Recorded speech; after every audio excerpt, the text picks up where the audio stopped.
Baik, slogan itu sebenarnya sudah tidak asing lagi ya kita dengar di telinga umat Katolik. Khususnya sebagai orang muda Katolik, slogan itu mengacu pada cara hidup orang Katolik yang berkewarganegaraan Indonesia. Nah, khususnya sebagai orang muda Katolik, kita sebagai umat Katolik tuntut untuk menjalani hidup Katolik sejati dan untuk ikut membangun, membela tanah air kita ini. Kemudian selain daripada itu, sebagai orang Katolik sejati, khususnya sebagai orang muda Katolik, ada beberapa peran yang harus dilakukan untuk membangun bangsa dan negara ini yang dengan dasarnya yaitu Pancasila. Dan yang pertama itu ada sila pertama ketuhanan yang Maha Esa. Sila ini mengandung arti bahwa negara Indonesia bukanlah negara yang tidak berketuhanan. Semua warga negaranya memiliki Tuhan yang disembah, khususnya agama Katolik. Sebagai bagian dari warga gereja, khususnya sebagai kaum muda, kita memiliki tugas untuk menjunjung tinggi toleransi di antara umat beragama, terutama untuk mematahkan sikap-sikap intoleransi yang kerap kita temui saat ini. Seperti kita ikut merasakan sukacita ketika teman-teman kita yang berbeda agama merayakan hari besarnya, mematahkan isu-isu perpecahan agama, dan mampu menjadi terang dalam kehidupan beragama ini, seperti yang telah diperintahkan oleh Tuhan kita, Yesus Kristus. Sila kedua, kemanusiaan yang adil dan beradab. Sebagai ciptaan yang paling mulia diciptakan oleh Tuhan, kita memiliki tugas dan tanggung jawab yang nantinya akan kita berikan kepada Tuhan. Sebagai manusia, kita diciptakan segambar dan serupa dengannya, serta memiliki akal budi untuk memilah mana itu hal yang baik dilakukan atau tidak. Sebagai bagian dari itu dan warga negara, kita perlu menjaga harkat dan martabat diri dan sesama kita. Menjadi orang Katolik memiliki tugas untuk melayani sesamanya.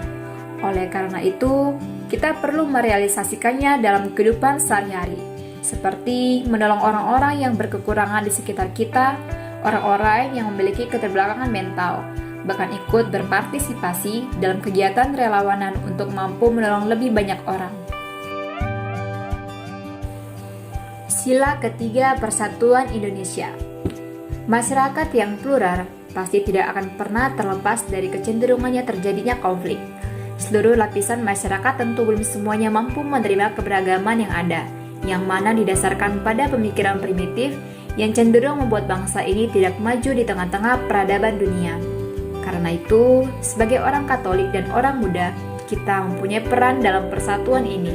Contohnya, ketika kita bertemu dengan orang yang tidak berasal dari daerah yang sama dengan kita berbicara memakai bahasa Indonesia, bukan menggunakan bahasa daerah kita sendiri, dan berbicara dengan teman satu daerah kita itu saja, sedangkan teman beda daerah itu kita abaikan.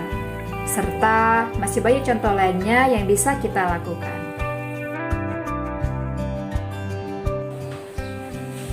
Sila keempat, kerakyatan yang dipimpin oleh hikmat kebijaksanaan dalam permusyawaratan perwakilan.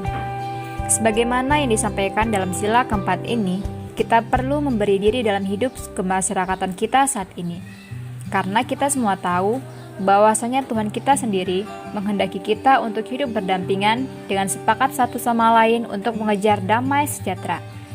Oleh karena itu, contoh tindakan yang perlu kita berikan di sini adalah mampu memberi suara kita dalam satu pertemuan atau sebuah rapat tanpa merasa terintimidasi bahwa kita adalah kaum minoritas.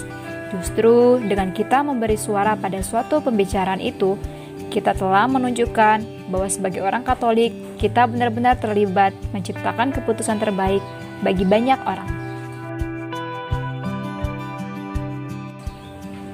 Sila kelima, keadilan sosial bagi seluruh rakyat Indonesia.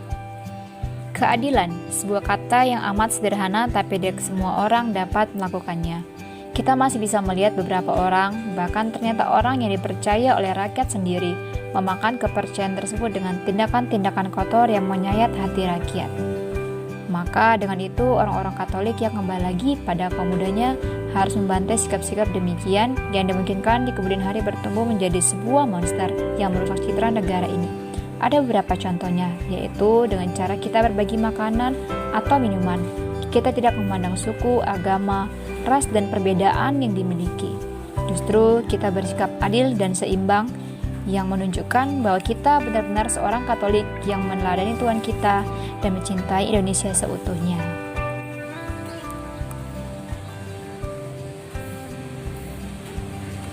Ya, ada beberapa. Yang pertama itu Bidang sosial. Menurut saya yang harus dilakukan adalah kita harus terlibat dalam mengingatkan masyarakat untuk menerapkan protokol kesehatan terutama dalam menggunakan masker. Baik di gereja ataupun di lingkungan masyarakat, kita harus melakukannya. Dengan itu, kita memperhatikan orang-orang sekitar kita yang membutuhkan bantuan dan terus menunjukkan keberadaan kita kepada mereka sebagai bentuk kepedulian.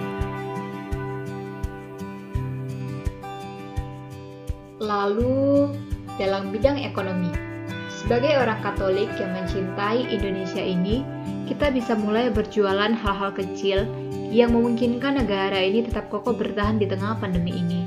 Kita bisa mulai berjualan online atau mungkin paling terdekat menjualkannya dengan tetangga-tetangga kita. Selain dari itu, kita bisa juga bekerja sama dengan teman-teman lain, membuka sebuah usaha ataupun membeli dagangan orang-orang sekitar kita. Dan terakhir adalah bidang pendidikan. Ini yang paling penting menurut saya. Sebagaimana sebagai orang Katolik dan kaum muda, kita perlu memberi edukasi kepada negara ini dengan mengedukasi diri kita sendiri, kemudian orang lain. Mengedukasi diri kita sendiri, kita perlu membaca-baca buku yang akan menambah wawasan kita, terutama buku-buku mengenai kecintaan kita pada negara. Kemudian menyebarkan informasi-informasi demikian di sosial media, sehingga orang lain pun tidak bodoh dan mudah terprovokasi akan informasi-informasi yang memicu perpecahan. Pendidikan membuka pintu ke segala arah kehidupan, dan tentunya sebagai orang Katolik, kita tahu dan benar-benar memahami Tuhan Allah kita menghendaki hal demikian untuk kita lakukan.